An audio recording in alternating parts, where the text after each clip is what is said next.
कुरा मलाई केही भनेर मलाई चित्त त्यस्तो होइन होइन तर मलाई यो देशबाट छुट्याउने कोसिस गर्ने अनि यो देशको नागरिकहरू क्वेसन मलाई केही कुराको है मैले धेरै लाइफमा धेरै भोगेको छु मेरो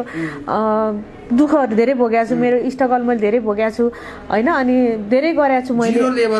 जिरो लेभलबाट मैले गरेको छु होइन अब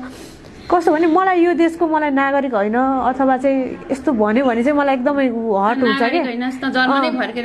त्यस्तो भन्दाखेरि चाहिँ मलाई किन भन्दाखेरि मलाई मेरो लाइफमा धेरै अप्सनहरू थियो होइन मलाई त्यहीँ बस्नलाई पनि जर्मनीमै बस्नलाई पनि मलाई अप्सन थियो होइन अनि त्यति हुँदाखेरि पनि मैले त्यहाँको सुख सुविधा केही देखिनँ मलाई यहीँको माटो मलाई प्यारो लाग्यो मलाई यहीँको हावा प्यारो लाग्यो है म यहीँ गनाए पनि मैले गनाएन भनेर म होइन रात दिन मैले दिसा पिसाब गरेर ठाउँ फोहोरहरूमा पनि म गइरहेको हुन्छु सहर सफाइ अभियानमा पनि म हिँडिरहेको हुन्छु है र मलाई कुनै